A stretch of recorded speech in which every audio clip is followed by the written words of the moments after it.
Sebagai seorang coach dalam konteks supervisi akademik, peran saya adalah membimbing dan mendukung guru-guru dalam meningkatkan keterampilan mereka, dengan tujuan meningkatkan kualitas pembelajaran dan hasil belajar siswa.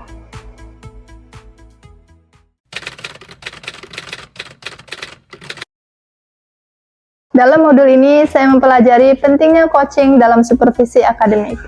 Coaching digunakan untuk membantu guru mengembangkan praktik pengajaran mereka melalui refleksi diri dan umpan balik yang konstruktif.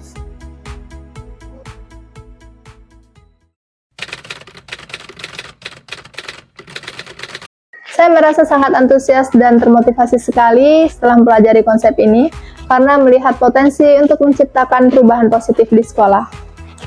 Namun ada juga rasa cemas karena mengimplementasikan pendekatan ini di lingkungan yang mungkin belum siap menerimanya.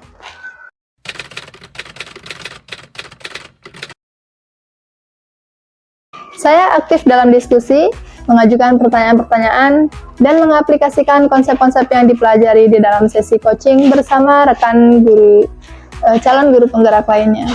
Dan saya juga menerapkan teknik coaching dalam interaksi sehari-hari bersama rekan guru di sekolah.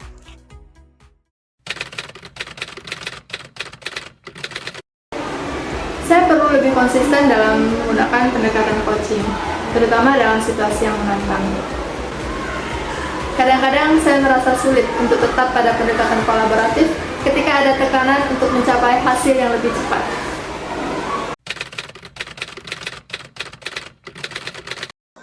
Pembelajaran ini membantu saya menjadi pemimpin pembelajaran yang lebih efektif dan reflektif.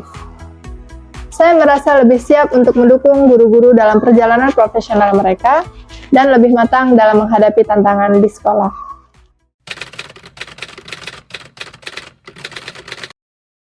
Sebagai seorang coach dalam supervisi akademik, ada beberapa pertanyaan yang muncul untuk menggali lebih dalam mengenai konsep coaching ini. Pertanyaan-pertanyaan tersebut berkaitan dengan bagaimana kita bisa memastikan bahwa setiap guru merasa didukung selama sesi coaching. Kemudian bagaimana kita bisa mengukur efektivitas coaching dalam meningkatkan praktik pengajaran guru, dan apa strategi terbaik untuk mengintegrasikan coaching dengan pembelajaran berdiferensiasi dan sosial emosional.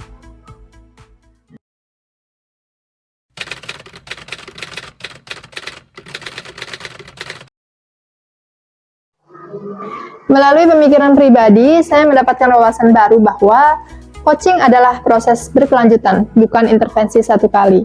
Ini berarti bahwa hubungan antara coach dan guru harus didasarkan pada dialog yang berkelanjutan dan umpan balik yang terus-menerus.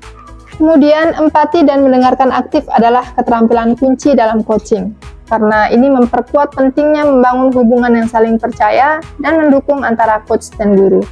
Dan selanjutnya, coaching dapat menjadi alat yang kuat untuk memberdayakan guru dalam membuat keputusan yang lebih baik dalam pengajaran mereka. Dengan memberikan guru ruang untuk berefleksi diri dan bereksplorasi solusi, coaching dapat membantu mereka merasa lebih yakin dan kompeten dalam pekerjaan mereka.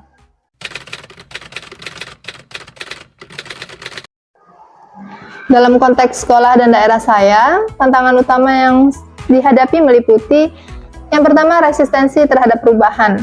Banyak guru yang sudah nyaman dengan metode pengajaran tradisional dan mungkin merasa skeptis terhadap pendekatan baru seperti coaching. Yang kedua, adanya keterbatasan sumber daya dan waktu. Waktu yang terbatas untuk sesi coaching mendalam dan kurangnya sumber daya untuk mendukung program coaching yang berkelanjutan. Dan yang ketiga, kurangnya pemahaman tentang manfaat coaching. Beberapa guru mungkin melihat coaching sebagai tambahan beban kerja daripada sebagai alat untuk mengembangkan profesional. Untuk mengatasi tantangan ini, beberapa alternatif solusi yang dapat diimplementasikan diantaranya mengadakan sesi informasi dan demonstrasi tentang manfaat coaching.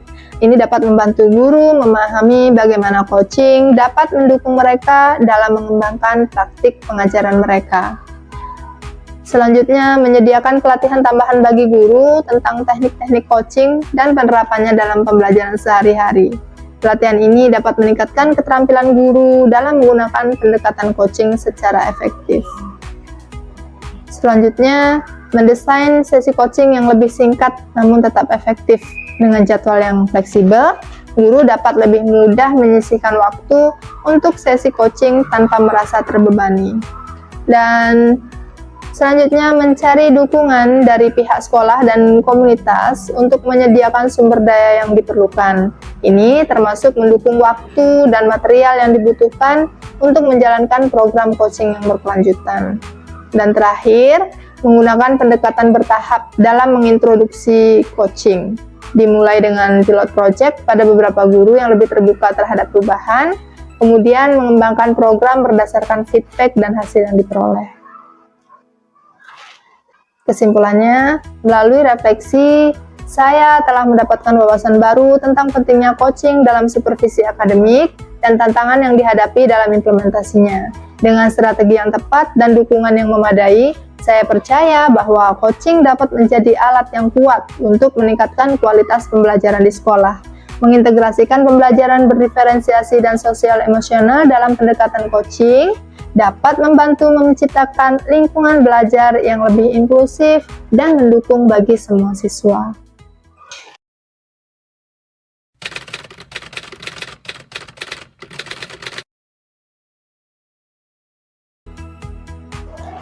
Sebelumnya, saya memiliki pengalaman dalam memberikan umpan balik yang lebih evaluatif dan formal.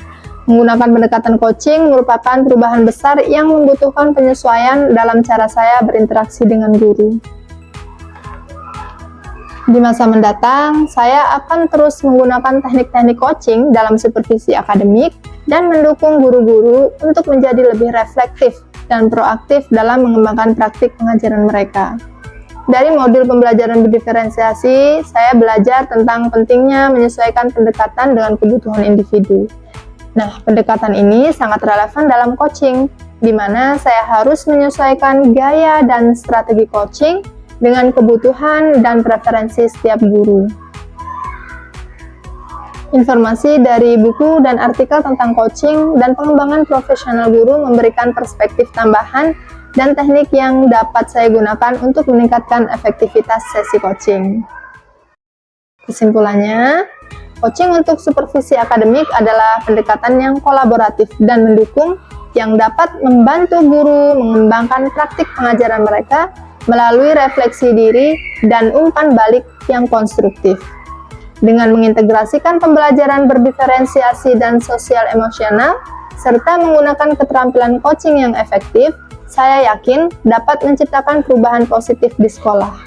Refleksi dan analisis yang mendalam membantu saya untuk terus berkembang sebagai pemimpin pembelajaran yang lebih adaptif dan responsif terhadap kebutuhan guru dan siswa.